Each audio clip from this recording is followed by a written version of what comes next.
Esa canción, hermanos míos, todo el tiempo nos está recordando que no nos basta solo creer en Jesús, que necesitamos llegar a ser como Él es. Ese es el cristianismo, ¿no?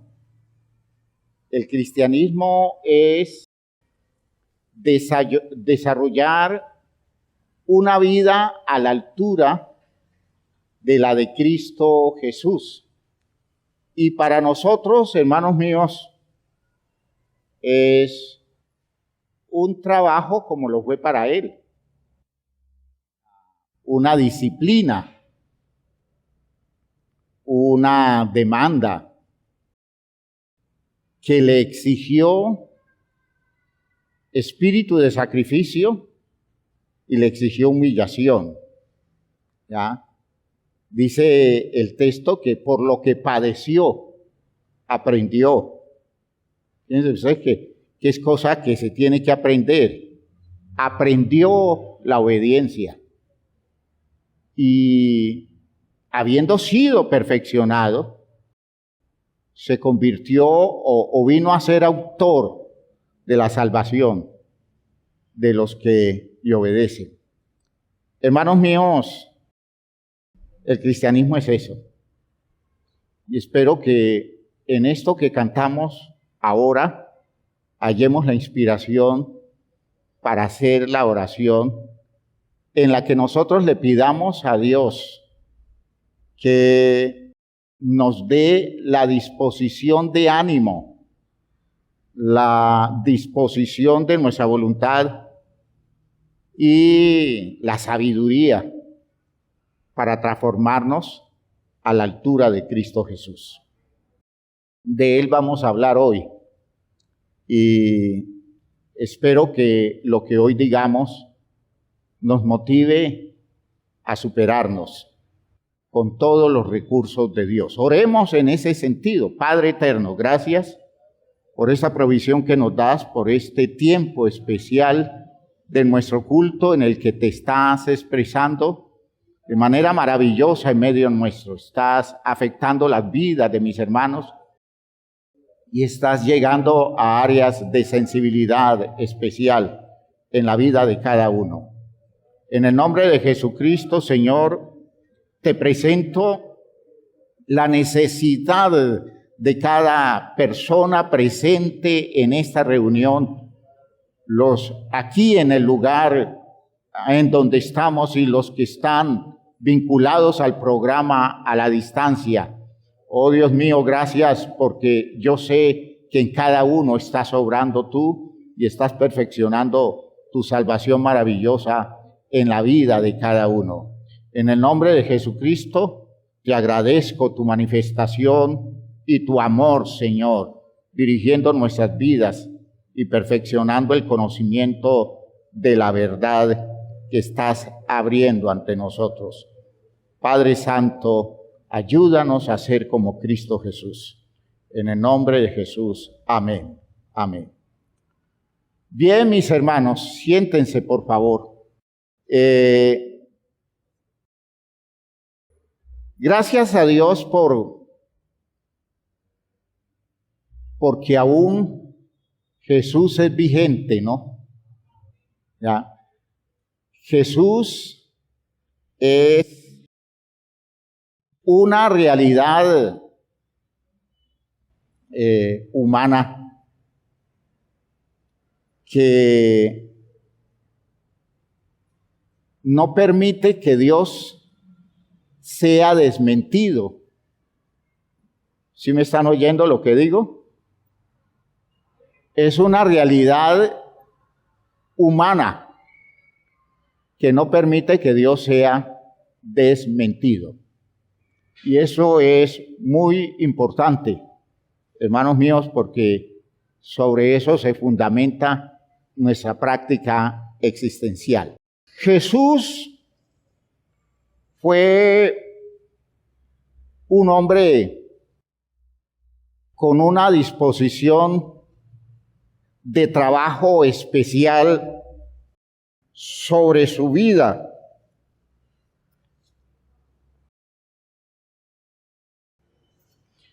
Una disposición de trabajo especial sobre su vida.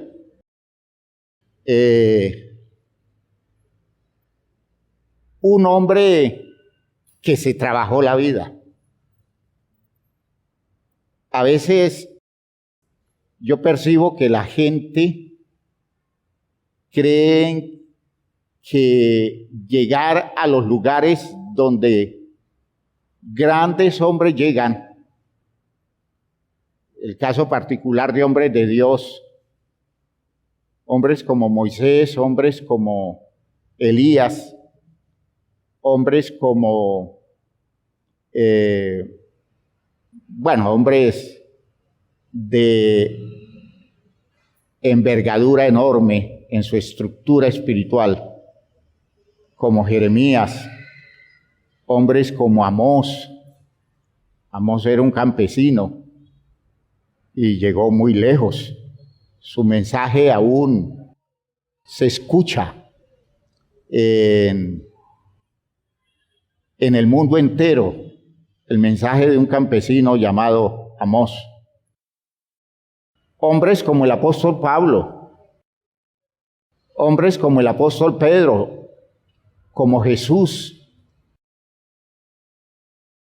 Hermanos míos, son personas que han llegado donde llegaron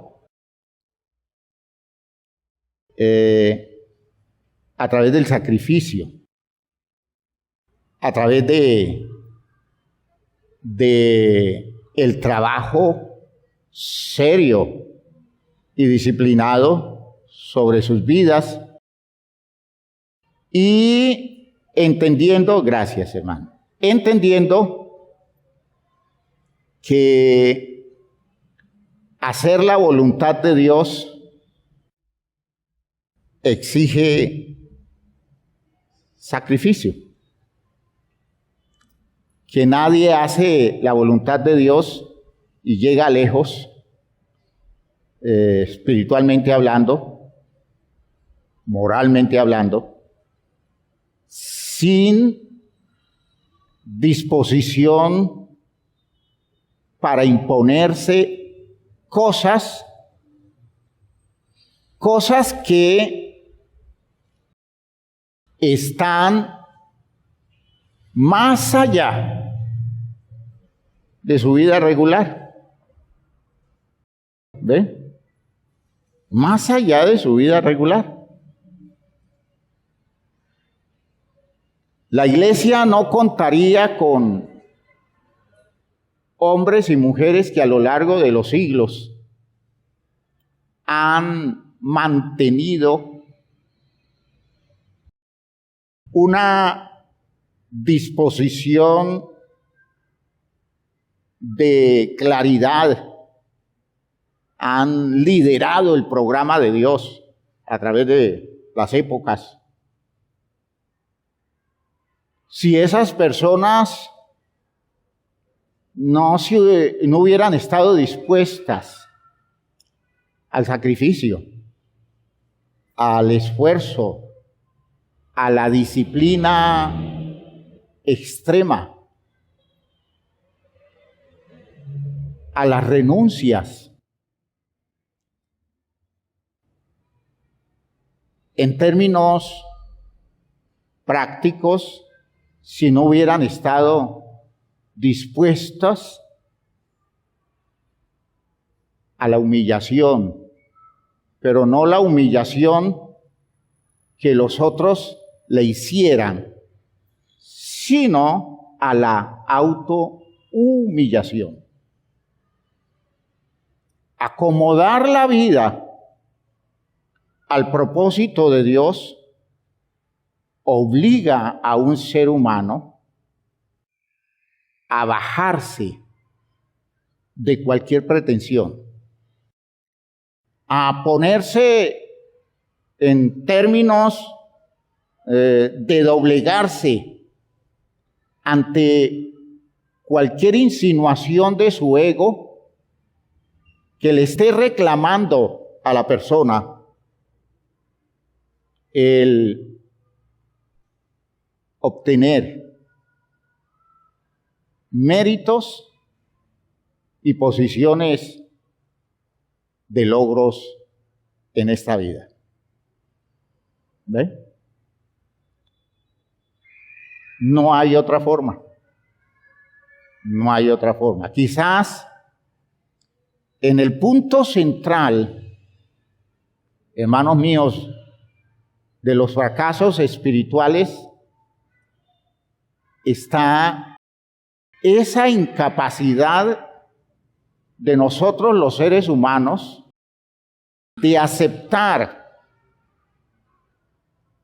que yo debo renunciar a un buen número de cosas que quiero para mí, para darle lugar a las cosas que Dios quiere para Él en la vida mía.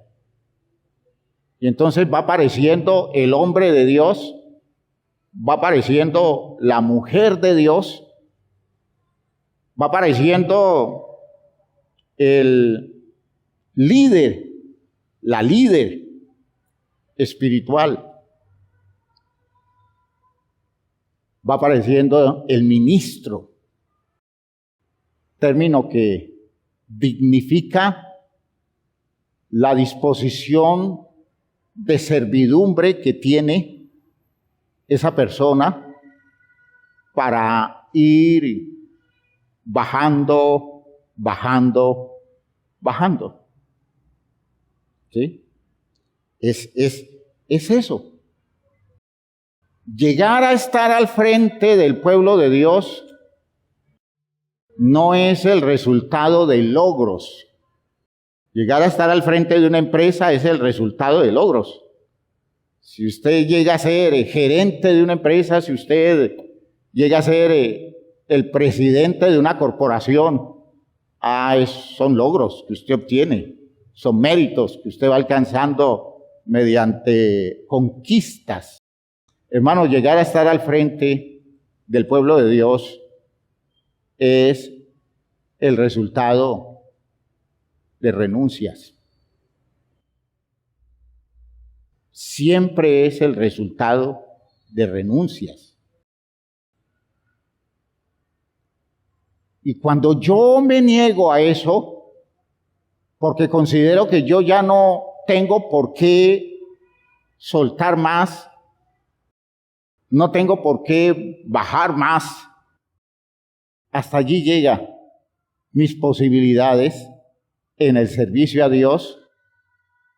Y lo más grave, hasta allí llegan mis posibilidades para hacer en mi vida la voluntad de Dios.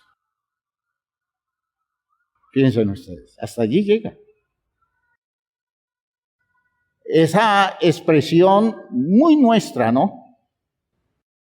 Ya no doy más. Ya no doy más. Hasta aquí llego, ya no doy más. Es una expresión que está indicando que ya no estamos dispuestos a soltar más. A veces eso tiene sentido cuando tiene que ver con las, digámoslo así, con las acciones de otro, acciones que se vuelven totalmente inconsecuentes con algo que se está haciendo, con algo que se está esperando, con una relación que se establece. Llega el momento en que se descubre que la relación no tiene sentido. Y eso es otra cosa. Pero en lo que corresponde a hacer la voluntad de Dios, fíjense que estoy hablando de hacer la voluntad de Dios. Hermanos míos, nunca llega la hora o el momento en que nosotros podamos decir que no podemos descender más, porque hasta donde descendamos, le servimos. Hasta donde descendamos, seremos ministros competentes, y yo no hablo del ministerio solo para los pastores, hablo del ministerio del pueblo de Dios, como la iglesia en general. Toda la iglesia tiene ministerio. ¿Y hasta dónde un creyente logra ejercer un ministerio que valga la pena? Hasta el momento en que diga, yo no puedo soltar más. Yo no puedo bajar más. Yo no puedo humillarme más.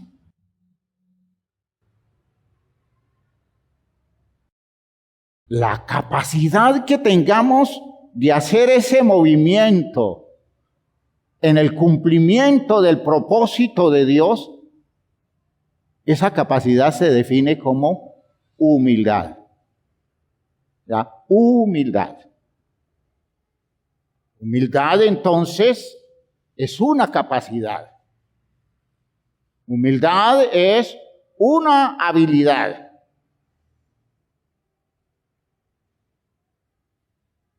Decíamos al finalizar el culto hace 8 días que la humildad expresa la capacidad de un ser humano para ajustar todo su ser para actuar en la vida como una persona que obedece la voluntad de Dios en relación con su propia existencia o para sacar adelante un proyecto divino que demanda su compromiso, superando sus propios intereses, superando sus propias expectativas.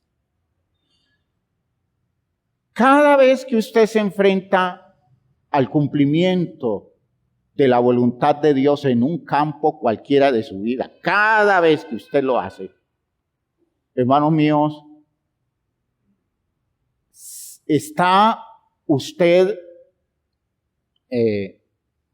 tomando decisiones de renuncia frente a expectativas que usted tiene en relación con su propia vida. A veces expectativas malsanas, ¿no? Pasiones, ¿ya? Deseos deformados, condiciones de, digamos, en relación con la vida, práctica suya, decisiones locas. Pero a usted le parece que eso es lo que usted quiere hacer, eso es lo que usted tiene planificado para su propia vida.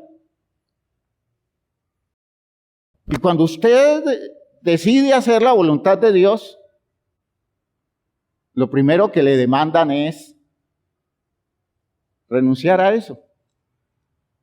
Usted ya no puede correr detrás de lo que usted quiere, sino que usted debe abrirse, disponerse para que la vida suya se ajuste a lo que Dios quiere. Lo sorprendente es que cuando usted hace eso, el cumplimiento de la voluntad de Dios lo lleva más lejos que el proyecto que usted tenía. ¿Sí me están oyendo bien? Siempre es así. Si usted hace la voluntad de Dios, lo hace enfrentándose a usted mismo, matando sus deseos, a veces destruyendo el poder de sus anhelos profundos, de cosas que usted ha querido toda la vida. Y entonces llega el momento en que se le presenta el proyecto de Dios y el proyecto de Dios va en contravía a sus anhelos profundos y usted dice, según la dimensión de estructura de humildad que usted tenga, usted dice, bueno, acepto. O usted dice, no, yo eso no lo acepto, a eso no renuncio, a esa decisión no la tomo, no estoy de acuerdo, no tiene sentido para mí. Muchas expresiones las usamos para decir que no damos ese paso y hasta allí llegó todo nuestro proceso espiritual. Seguimos en la iglesia, pero seguimos dando vueltas como los israelitas en el desierto. En la misma iglesia, pero dando vueltas en el mismo territorio, porque no damos un paso de avanzada. Y siempre que llegamos al punto de la demanda, nos estrellamos porque no estamos dispuestos a soltar. Y no avanzamos espiritualmente, corriendo el riesgo de perecer en el desierto como una generación estéril que nunca dio el fruto del programa que Dios tenía con ella. Qué lamentable, ¿no, hermanos míos? Tantos procesos abortados porque llegó un momento en que pensamos que no teníamos ninguna razón para renunciar a eso tan querido y precioso para nosotros, pero que estorba el proyecto de Dios con la vida nuestra. Muchas veces esas cosas son cosas feas, son cosas malas. Y queda fácil evidenciar la ventaja que es hacer la voluntad de Dios, pero hay otras veces que no. Dios nos pide cosas en su proceso con nosotros para logros mayores que nosotros consideramos que no tienen nada de malo. Y humanamente hablando no tiene nada de malo. El único inconveniente es que estorba el cumplimiento de la voluntad de Dios con nosotros. Pequeño inconveniente. ¿Me están entendiendo, hermanos míos? Eso es muy significativo en los procesos espirituales. De hecho, uno por eso ve gente que se va en esa peregrinación en la que vamos, gente que se va quedando a la vera del camino. ¿Ya? Gente que va quedándose postrada, gente que prometía mucho, espiritualmente hablando, no religiosamente hablando, sino espiritualmente hablando. Gente que prometía mucho y no llegó lejos. Llegó un momento que hasta allí llegaron. Aún en el ejercicio del ministerio, uno tiene gente que se estanca y sigue en el ministerio, funciona en el ministerio, se muere en el ministerio, pero no avanzó. ¿Por qué? Porque no tuvo arrestos, no tuvo estructura, no tuvo la humildad suficiente para una demanda de humillación que el proyecto de Dios le exigía. ¿Ven? Así es, hermanos míos. No dio más. Ahora, hay gente que da más, pero en un orden equivocado. Hace daño con ese dar más, porque lo hace en su espíritu voluntarioso y con intereses estrictamente egoístas y cómodas. No se exigió, no se dispuso a soltar, a sacrificar, pero sí siente que tiene derecho a ostentar poder, a manejar influencia, y toda persona en ese espíritu hace mucho daño. Termina estorbando la obra de Dios, termina afectando a las familias. Fíjense ustedes que esto incluye nuestra actitud como padres de familia. Porque no es el hecho de aceptar los condicionamientos de los hijos lo que nos hace buenos padres. Porque yo soy buen padre teniendo la ascendencia sobre mis hijos en los territorios en los que, más allá del gusto de ellos, porque los estoy criando, cuando los estoy criando, yo no consulto sus gustos. Yo consulto la necesidad que tienen de formar una estructura y una personalidad a la altura de las demandas de la vida. Entonces yo les exijo, y pasando por encima del concepto que puedan tener de mí, si me aceptan o no me aceptan, si les gusta o no les gusta, yo tengo que hacer lo que debo hacer para que ellos den una medida hacia la madurez. Pero otra cosa es mi condición de padre de familia. ¿Qué tanto crezco yo como padre de familia? Para crecer como padre de familia yo necesito hacer sacrificios. Yo necesito negarme muchas cosas.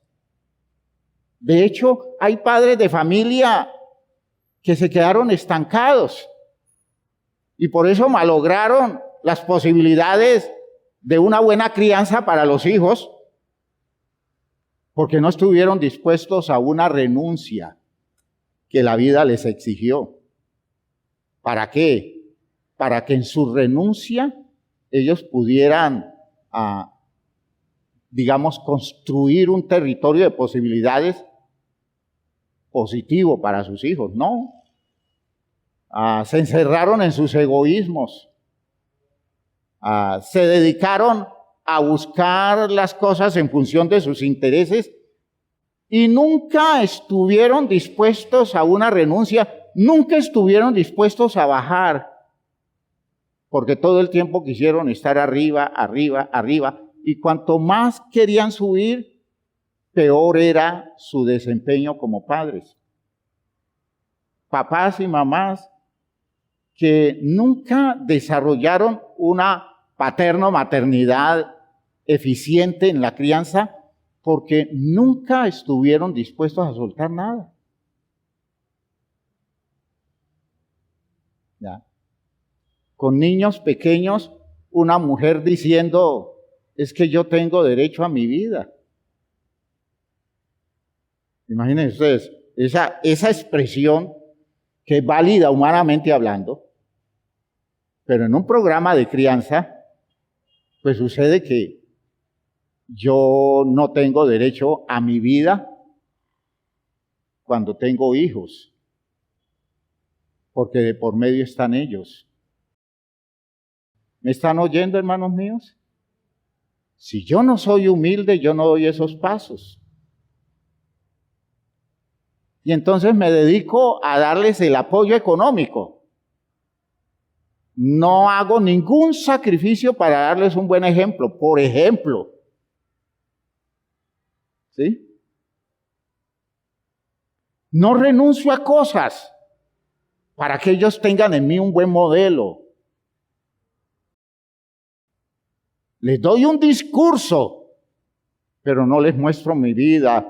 En mi vida el discurso, porque yo no renuncio a lo que yo quiero. Por tanto, voy siendo cada vez un papá más nefasto, más dañino, más destructivo. Por tanto, estoy estorbando el desarrollo de mis hijos. ¿Estoy hablando claro, hermanos míos? Hermanos, es con todo. ¿Y eso qué demanda es? Una demanda de humildad. El que es humilde, si tiene que bajarse un poco más, se baja. Si tiene que humillarse otro poquito, se humilla. Si necesita agacharse un poquito para darle apoyo a la vida de quien depende de él, lo hace.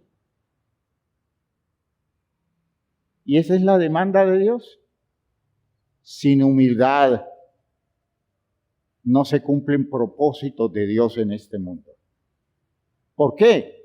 Porque nunca se acaba la demanda en la que se me exija bajarme un poco más. Espero que esté quedando clara la idea.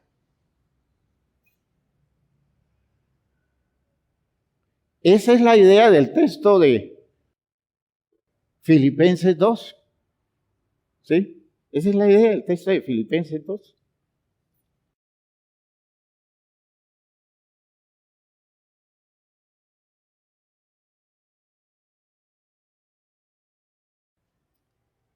Filipenses capítulo 2.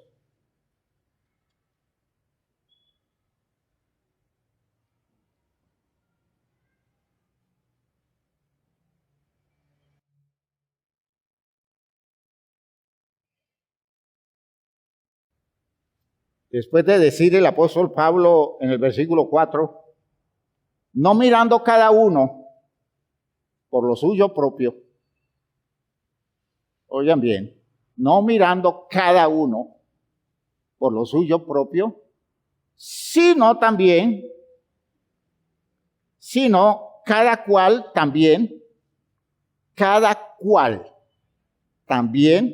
por lo de los otros. ¿Ve? Las dos cosas están allí. Cuanto más,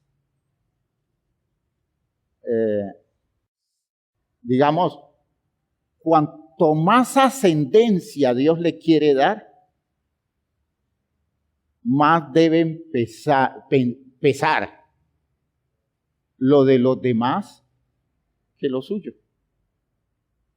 ¿Me está oyendo? Cuanto más ascendencia Dios le quiere dar, le está pidiendo a usted que renuncie a más de las cosas suyas para darle prioridad a lo de los demás. ¿Sí? Y entonces van apareciendo, insisto, los grandes hombres de Dios, las grandes mujeres de Dios. Y eso no es cosa que usted diga, es que Dios a mí me escogió para un gran ministerio y por eso Dios a mí me dio esto, me dio lo otro. No hable así, porque el que hable así no sabe nada. Dios nos escogió a todos para grandes ministerios. Solo que cuando Dios comenzó a decirnos, suelte eso, renuncia a eso, agáchese, humíllese, renuncie. Llegó un momento en que dijimos, hasta aquí, ya di bastante. No pueden decir que no he hecho esfuerzos, no puedo decir que no he hecho sacrificios, no puede decir que yo no he renunciado, claro, pero no más. Entonces Dios dice, está bien, quédate allí quietico, hasta allí llegas, no te puedo pedir otra cosa, porque no estás dispuesto a dar más. ¿A quiénes Dios va colocando en jerarquía? A los que más van soltando. Precisamente eso es una cosa de mucha sabiduría, ¿no? Imagínense que Dios permita que una persona egolátrica, ambiciosa, codiciosa de poder, llegue a tener un lugar alto en la jerarquía espiritual. Hermanos, desbarata todo, como lo hacen nuestros políticos, desbaratan todo. ¿Verdad? Al contrario, Dios pide renuncias para que llegue un momento en que la persona no tenga nada por qué pelear respecto de sí y toda su pelea sea por el bienestar de los otros o por el bienestar del proyecto divino. Claro, Ese es garantía. Ese hombre, esa mujer es garantía. Se le puede soltar lo que sea. Esa persona ya no está buscando nada para sí. Ya soltó todo. Ya soltó sus ambiciones, ya soltó su codicia.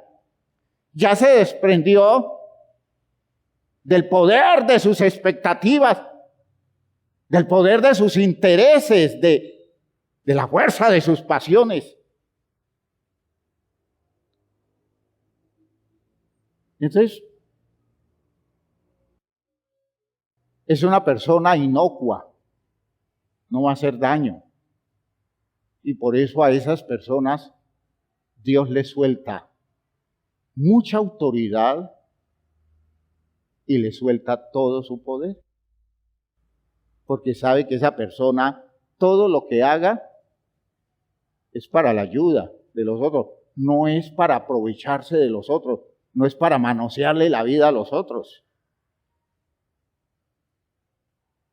¿Va quedando claro, hermanos míos?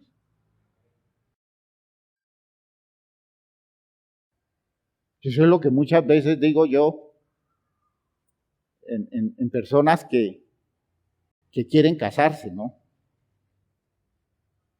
Y yo veo que ponen los ojos en personas que les gusta mucho por el atractivo físico, pero son personas tan infantiles que nunca sueltan nada. Todo lo quieren para ellos. Hermano, ¿cómo usted va a cometer la burrada de meterse en una relación de pareja con alguien que todo lo que quiere es conquistarlo o conquistarla a usted en función de sus intereses? Cuando no ha crecido en lo mínimo para pensar en usted como alguien que es digno de su esfuerzo y por quien debe hacer sacrificios por el bienestar de su vida. Menos para pensar usted que esa mujer o ese hombre sea la madre o el papá respectivamente de sus hijos. Imagínense mujeres elementales, egoístas, mujeres buscando sus propios intereses y con unas barrigotas enormes. Uno dice, ¿qué futuro le espera a un niño de esos? Eso no hay futuro. De hecho, no ha habido futuro para esos niños. Las personas no han querido soltar nada. No renuncian. Por esos hijos no renuncian a nada. Y los entregan fácil. Que se los críe la mamá. A veces que se los críen los abuelos. Abuelos que criaron sus hijos, luego criaron nietos, ahora tienen que criar los bisnietos. Porque se meten en los menesteres de la paterno-maternidad gente que no suelta nada de sí. Por tanto, gente soberbia, gente altiva, gente orgullosa. Cuando usted ve una persona orgullosa, sabe que esa persona no va a renunciar a lo que la vida le pide que renuncie, y menos lo va a hacer por usted. Le va a exigir más bien a usted que usted renuncie a muchas cosas, porque es que él se merece eso de usted. Y por eso yo veo tan tonto eso de que la gente se enamore y no visualice en lo mínimo rasgos de personalidad como eso: soberbia, altivez, amor propio desbordado, orgullo que reluce, eso es evidente, el orgullo, y se le meten a un demonio de esos, porque es un demonio una persona de esas, es una persona que hace mucho daño, afecta todo su entorno negativamente, porque todo lo que hace es sacar provecho de lo que tiene a su alrededor. Solo piense en él, solo piense en ella. Y se meten allí.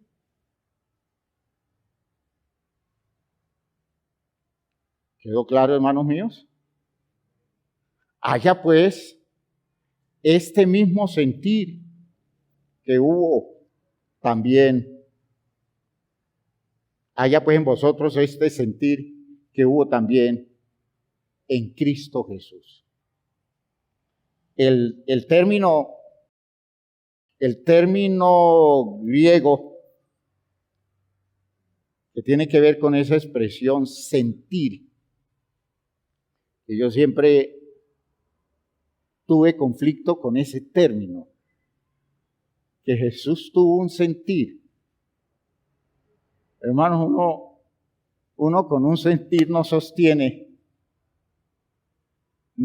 una cruz al hombro. Los sentires cambian con el peso de la cruz. A veces tenemos sentires, unas cosas emotivas tremendas. Nosotros somos capaces de hacer todo por nuestro sentir, en función de nuestro sentir. Pero cuando la vida nos pone la prueba de la realidad, ese sentir se evapora. Ese sentir se vuelve niebla que pasa. Porque un sentir no resiste la demanda de la realidad. Escúchenme, un sentir no resiste la demanda de la realidad. La realidad es una cosa que exige algo más poderoso que un sentir. Por eso cuando dice el texto, haya pues en vosotros este sentir que hubo también en Cristo Jesús. La palabra griega es la expresión phroneo, que literalmente puede traducir sentir, pero también traduce pensar, ¿ya? Puede incluir la idea de una actitud práctica, de una disposición o un comportamiento. O sea, ya eso tiene más peso, ¿ya? Cuando yo digo, haya pues en ustedes ese pensamiento, esa elaboración racional que hubo en Cristo Jesús, o cuando yo les digo, haya en ustedes esa disposición de la vida frente a la demanda de la vida, a las demandas de la vida que hubo en Cristo Jesús, eso tiene otro peso. ¿Ya? O sea que no lo dejen como un simple sentir. No lo reduzcan a sentir. Porque en esta época todo se quiere reducir a sentires. ¿Usted qué siente? ¿Ya? ¿Usted qué siente? Es una pregunta que uno nunca debe hacer. Esto no es qué siente. Usted puede sentir todo lo que le ocurra sentir, todo lo que le pueda pasar por su sentir, y eso no dice nada. Eso no dice nada. ¿Ya? No es cómo se sienta. ¿Usted cómo se siente? ¿Ya? Es una pregunta de poco peso para la estructuración de disciplina en la vida. No es cómo se sienta. ¿Qué está entendiendo más bien usted ahora? ¿Qué está disponiendo usted? ¿A qué se dispone usted? ¿Va quedando claro, hermanos míos? Ese texto no está hablando de un sentir. Se escribe así porque sería una palabra que lo traduce. Pero esto no es una cosa de emociones. Lo de Cristo Jesús no fue una emoción. Lo de Cristo Jesús fue una cosa muy seria, trabajada a lo largo de años, demandado a lo largo de años para dar el tono que la vida le exigía que tenía que dar. Hay en vosotros esa disposición que hubo en Cristo Jesús. ¿A qué está dispuesto usted? Por el Evangelio. ¿A qué está dispuesto usted? Por la obediencia a Dios. ¿A qué se dispone usted en relación con la disciplina que se le está exigiendo para dar la medida de la exigencia del programa de Dios. ¿Hasta dónde llega? Y uno pudiera decir, ¿hasta dónde ha llegado mucha gente? Y llegó allí y obtuvo resultados, para allí se quedó. Ahora, nunca se ha ido de la iglesia y la gente cree que eso es suficiente. No, eso no es suficiente. ¿Ya? Porque hay gente que físicamente no se ha ido, pero espiritualmente ya no está, porque no ha sido capaz de hacer un movimiento de renuncia que se le ha exigido. ¿Va quedando claro, hermanos?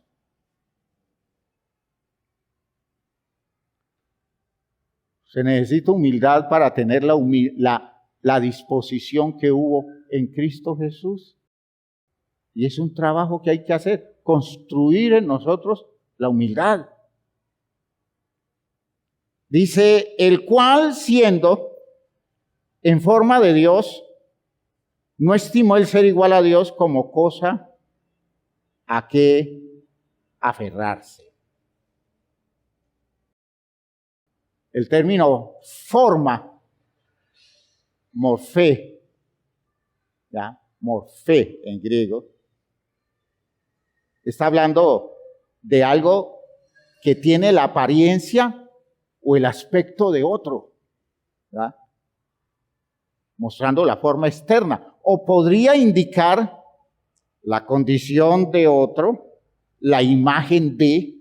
Entonces fíjese que esa forma de Dios está indicando es la imagen de Dios que Jesús tiene. Forma de Dios es la imagen de Dios. Recuerden que eso es un poema, ¿no? Eso es un poema. Por tanto, los términos tienen un valor figurado. Forma no es porque físicamente como el hombre que es se parezca a Dios. Es porque todo hombre que hace la voluntad de Dios, es decir, todo hombre que se acomoda al propósito de Dios, tiene la imagen de Dios porque Dios nos hizo a su imagen y semejanza. Ese es lo que está diciendo el texto, es eso. A lo que quiero que ustedes lleguen a entender es que allí hace referencia a la actitud de un hombre que identifica su grandeza por derecho divino, imagen y semejanza a Dios, que establece su condición de hijo de Dios. Usted puede verse como hijo de Dios. Y como en nuestra teología de la prosperidad, la tan difundida teología de la prosperidad, a usted le dicen eso. Usted es un hijo de Dios. Usted es heredero del dueño y de la plata. Por tanto, usted es alguien que debe ser prosperado. Usted es alguien que debe ser acariciado por Dios. Usted es alguien que debe recibir todo el trato privilegiado del Hijo de Dios. Por tanto, no se resigne a algo menos y pídale a Dios y confíe que Dios le va a dar esto y le va a dar lo otro. Hermanos, Jesús no se puso a elaborar una teología de la prosperidad. Jesús se dedicó a construir la teología de la humillación. ¡Aleluya! ¿Por qué? Porque eligió ser el siervo de Dios antes que un glorioso hijo de Dios intocable. Porque él sabía que como hijo intocable no servía para nada en el propósito que Dios tenía con nosotros los seres humanos en este mundo. ¿Ven? Y él vino fue a hacer un trabajo de Dios en este mundo. Y entonces él hizo el primer acto de humillación. Fue una decisión que tomó. Él dijo, pues yo tengo derecho a ser el hijo de Dios. Yo tengo derecho a pedirle a Dios. Eso era lo que le decía Satanás en la tentación, ¿no? Recuerden ustedes que en la tentación el argumento estaba basado en este principio. Si tú eres hijo de Dios, ¿Recuerdan? Si tú eres hijo de Dios, haz esto. Si eres hijo de Dios, haz esto otro. ¿Ven ustedes? Y Jesús no se arrogó ese derecho, no se vio investido de esa dignidad, porque de esa forma no le podía servir al programa de Dios. ¡Aleluya! Nosotros nos tragamos el cuento de los púlpitos evangélicos de este tiempo.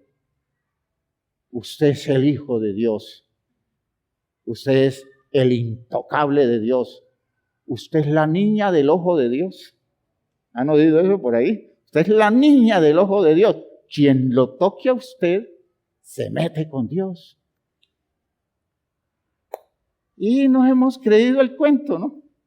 Y levitamos. Andamos por las nubes, nosotros los evangélicos, creyéndonos todo eso, y de esa forma nos hemos convertido en un pueblo inservible, un pueblo que no le aporta nada a nadie, en un pueblo que está buscando la suya, sus intereses, sus ambiciones, sus expectativas, sus logros, y no tiene ningún afán pensando en la necesidad que tienen los demás.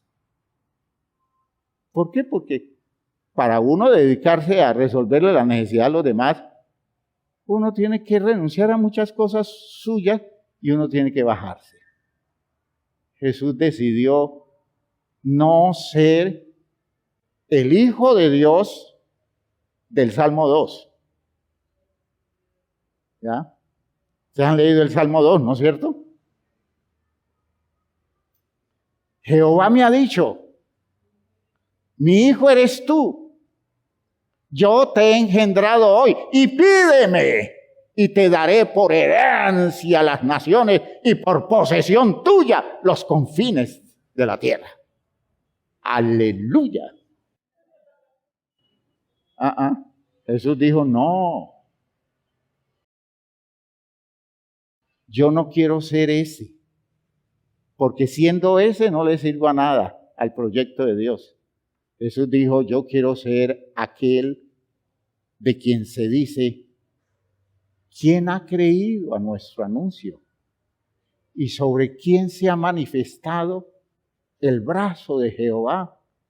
Subirá cual renuevo, como raíz de tierra seca. No hay parecer en él, ni hermosura. Le veremos más inatractivos para desearlo.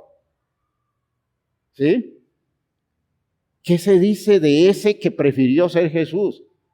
Que es un varón de dolores y experimentado en quebranto, y delante de un hombre tan de poquita apariencia y tan poco representativo, como que escondimos de él el rostro. Por eso fue menospreciado y no lo estimamos. Aunque él era molido por nuestros pecados, él era herido por las rebeliones nuestras y el castigo de nuestra paz fue sobre él. Y por la llaga de él fuimos curados. Aleluya. Ese era el que necesitábamos. Nosotros no necesitábamos uno que recibiera la herencia del mundo. Necesitábamos uno que se dispusiera a soltarlo todo por el bienestar del mundo. Gloria a Dios. Gloria a Dios. Eso, hermanos míos, demuestra la enorme humildad de ese hombre. Aleluya. Qué humilde. No quiso logros propios. No le pidió a Dios que le concediera lo que tenía derecho. La Biblia lo dice de forma que lo identifica como alguien que a todo el derecho que tenía o mérito, él renunció y prefirió tomar la postura de un siervo para ajustarse totalmente a la propuesta divina. Aleluya. Cuando uno piensa en Jesús, en todo eso, yo no pienso en lo que le tocó vivir a Jesús solamente, de hecho muy duro. Él tenía el temple para eso. Yo pienso en la sabiduría de ese hombre, porque toda persona humilde es muy sabia. Los soberbios son necios. son torpes. Las personas altivas, hermanos, las personas altivas muestran el cobre al rompe. Las personas altivas muestran lo bobitos que son. Porque se vuelven intocables, se vuelven elaboradores de grandezas, y cualquiera que lo ve dice, miren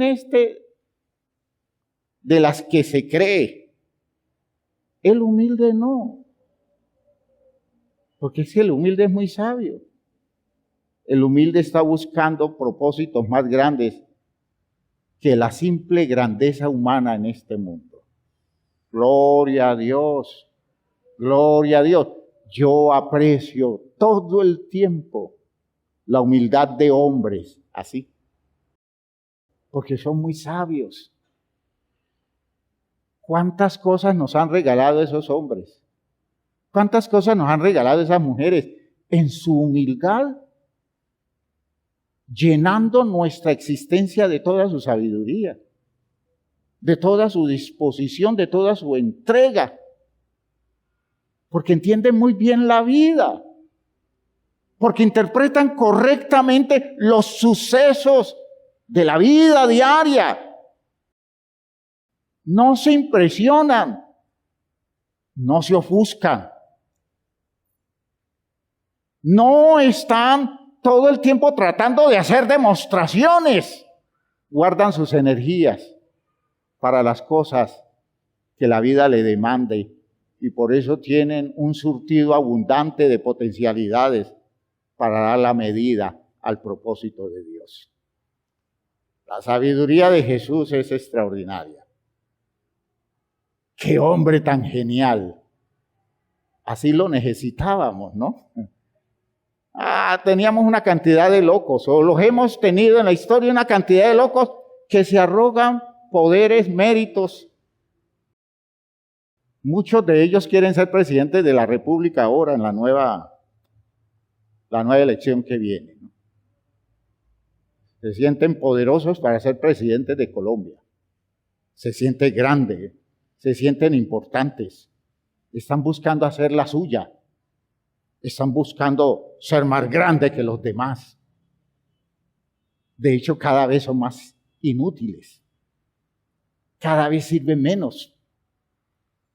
Cada vez puede confiar el pueblo menos en las soluciones que vengan de ese tipo de personas, porque ese tipo de personas solo está detrás de sus logros y nos usan. Necesitamos más hombres y mujeres con esa disposición de Cristo Jesús. Gloria a Dios. Gloria a Dios. Entonces, fíjense ustedes que Él suelta todo para ajustarse a la propuesta de Dios. Hay una versión de la Biblia hecha por un rabino que se llama el Código Real. El Código Real es un Nuevo Testamento interesante porque es la forma como un rabino ve el texto de nosotros los cristianos. Y traduce ese versículo diciendo, ¿quién como Él, estando en forma de Dios, no tomó ventaja alguna de ser semejante a Dios como oportunidad para gloria personal? ¿Ve? Qué buena traducción, ¿no? Muy ajustada. Él no buscó su propia gloria. Él estaba pensando en que el propósito de Dios con nosotros se cumpliera. Y para eso necesitaba él renunciar. Para ponerse el vestido del siervo de Jehová, necesitaba bajar la talla. Y se dedicó a adelgazar de su orgullo, de su vanidad, de sus intereses personales, de sus gustos, de sus afectos. Y se sometió al régimen de Dios, renuncia tras renuncia. Aleluya. Renuncia tras renuncia.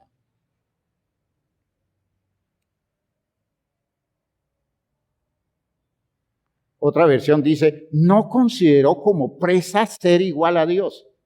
Es decir, como algo que no se debe soltar, explica uno de los traductores. O mejor, como algo de lo que no hay que apoderarse, dice la Biblia de Jerusalén. Y entonces allí descubrimos el primer paso de humillación en la disciplina de un hombre humilde. Todo lo que él consideraba a lo que tenía derecho para darle oportunidad al programa de Dios, para disponerse honrosamente a cumplir con la voluntad de Dios, él lo soltó. Él lo soltó. Jesús pudo ser un gran rabino. Jesús se va a Jerusalén y monta escuela, seguro. Y se consigue discípulos porque era la forma como se daban los estudios superiores. Un hombre maestro, un hombre con habilidades de conocimiento, montaba su escuela y llegaban discípulos y eso le daban un estatus de vida al maestro enorme, ¿ya? Porque además de recibir dinero, recibía honra. Jesús decidió que no fue a Jerusalén, se quedó en la aldea de Nazaret. Aldea, porque no era ni pueblo, era una elemental aldea, un lugar donde si había muchos habitantes, no pasaban de 300, 400 o 500 habitantes. Si había 1000 habitantes en Nazaret, era mucha gente. De allí que todos conocían a todos, ¿no? Todo el mundo sabía quién era todo. Y como sucede en las aldeas, a una hora, todo el mundo termina siendo familiar de todos. ¿Ya? Todo el mundo termina siendo familiar. Mi tío fulano de tal, mi sobrino sutano. Y van a ver, y no existen totales vínculos en ese sentido, pero es que la cercanía los hace familiares. Jesús se quedó en una aldea. Renuncia. ¿Usted cree que porque le faltó capacidad? No. ¿Usted cree que porque le faltó iniciativa? No. ¿Usted cree que porque le faltó estímulo? No. Cuando a los 12 años estuvo en el templo de Jerusalén, dejó a los doctores de la ley boquiabiertos y no me extrañaría que hubiera alguno que le hubiera ofrecido oportunidad de quedarse, porque este muchacho tiene futuro. Este muchacho tenemos que tenerlo acá. No, él regresó con sus padres y se sometió a sus humildes padres, obedeciéndolos como personas de autoridad sobre él. Humilde desde temprano. Gloria a Dios.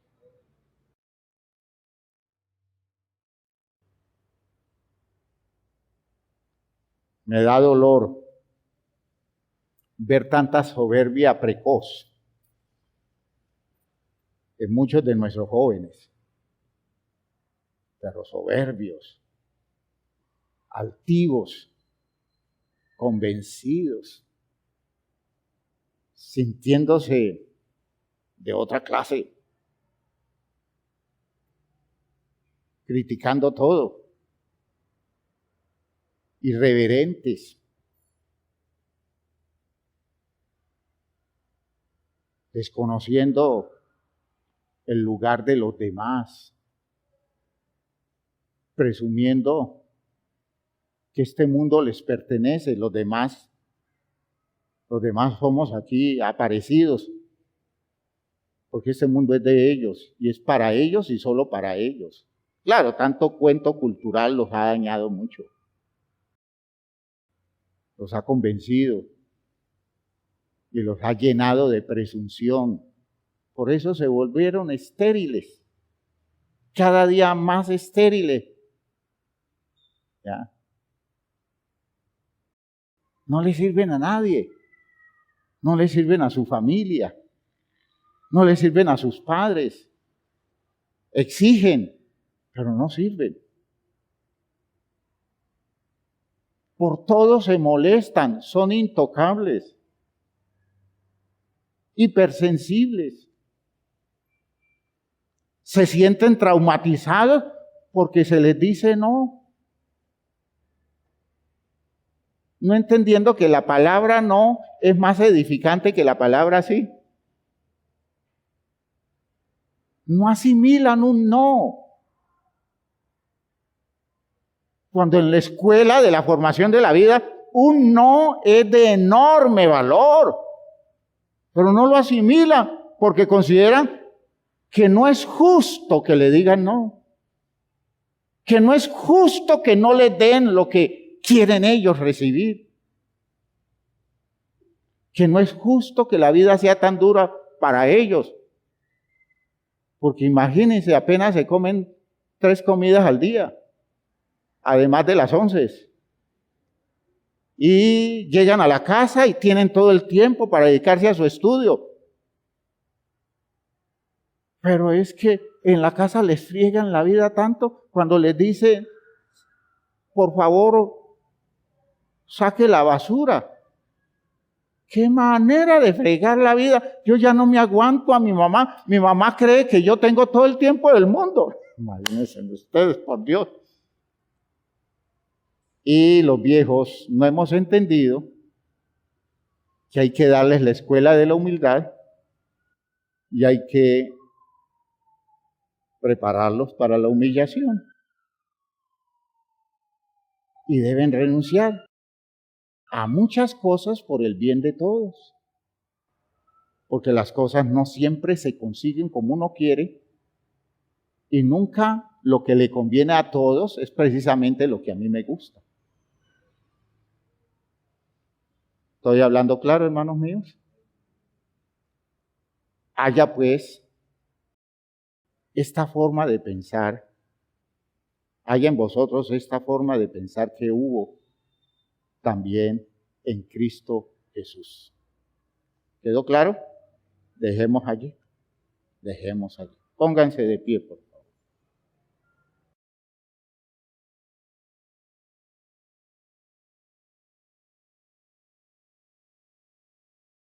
Si estoy diciendo de los muchachos, no estoy exceptuando a los mayores, ¿no? Uy, hermanos, hay un manejo de altivez, a veces altivez alrededor de orgullos religiosos, ¿no?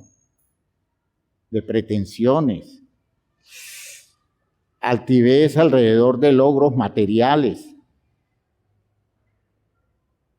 el orgullo alrededor de los éxitos en la vida, no humildad para agradecerle a Dios, no la humildad para decir, Señor, yo no he merecido esto y tú me lo has dado.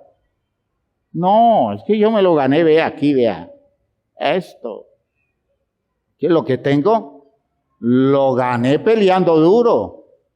A mí nadie me ha regalado nada. Uy, hermanos, qué soberbia. Y son cristianos. Y Dios dice, pues bueno, si Él piensa así, felicitaciones porque yo sobré. Allí yo no he hecho nada. Él lo ha hecho todo.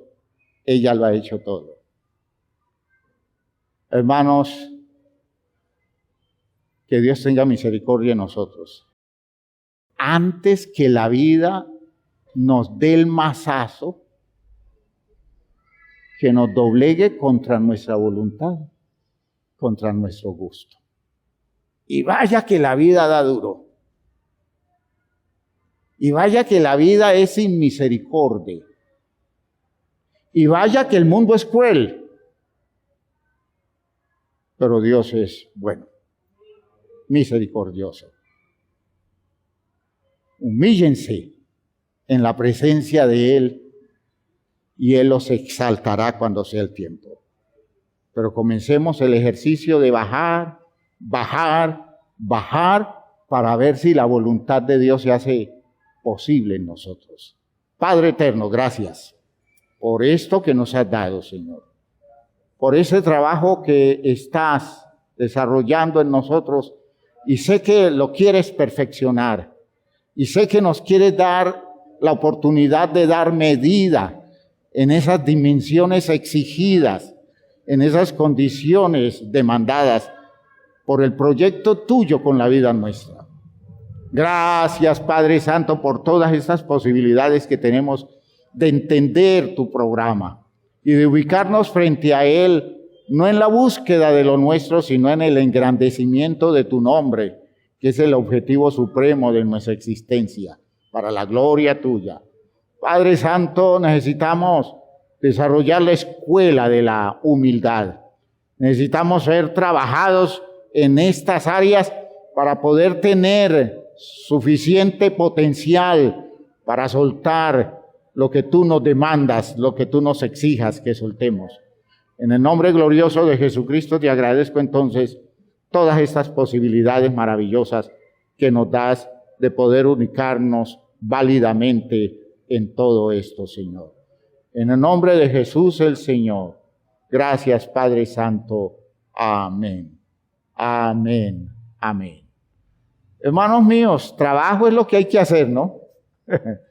Ay, esto es muy demandante y ninguno de nosotros es suficiente para esto. Pero le espera la grandeza del propósito de Dios. ¿En dónde está la grandeza del propósito de Dios? En una cruz y en el Calvario. Ese es. El lugar más alto que ha llegado un hombre fue una cruz. De hecho, de allí pasó a la diestra de Dios. Pero la cruz fue imprescindible. La cruz fue imprescindible. No renuncia a su cruz. Si alguno quiere venir en pos de mí, niéguese a sí mismo, tome su cruz y sígame. Aleluya.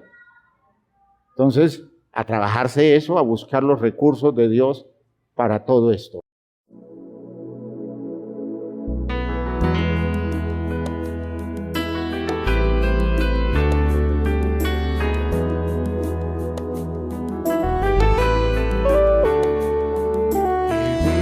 En un mundo a la deriva sin control, en medio de una sociedad sin rumbo y dirección, mas siempre habrá esperanza y un futuro siempre habrá, si en nuestro Dios confiamos y en su iglesia hallamos paz. Y es su iglesia que me guía y me consuela si hay dolor. Ella cuida bien mis pasos y me brinda eterno amor. Es el faro del Señor que me ilumina al caminar, y es también la fortaleza que protege en todo mal. Es verdad, es paz, es vida y siempre busca el bienestar de cualquiera que permita a Dios hacer su voluntad. En su amparo es que yo crezco, pues a ella pertenezco. Gracias Dios, pues sé que en tu infinito amor me has brindado con tu iglesia salvación.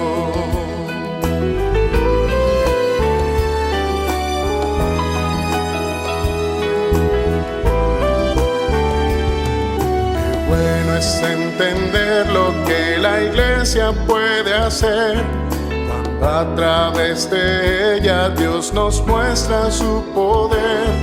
Y es tiempo de que todos seamos focos de su amor, para ser en nuestro mundo parte de la solución. Y es su iglesia que me guía y me consuela si hay dolor. Ella cuida bien mis pasos y me brinda eterno amor. Es el faro del Señor que me ilumina al caminar, y es también la fortaleza que protege en todo mal. Es verdad, es paz, es vida y siempre busca el bienestar de cualquiera que permita a Dios hacer su voluntad.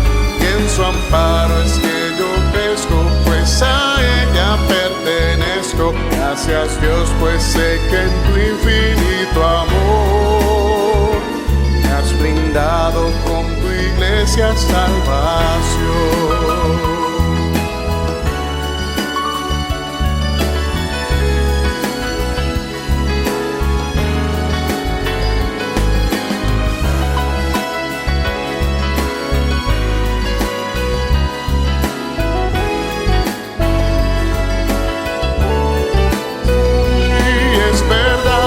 Paz es vida y siempre busca el bienestar de cualquiera que permita a Dios hacer su voluntad.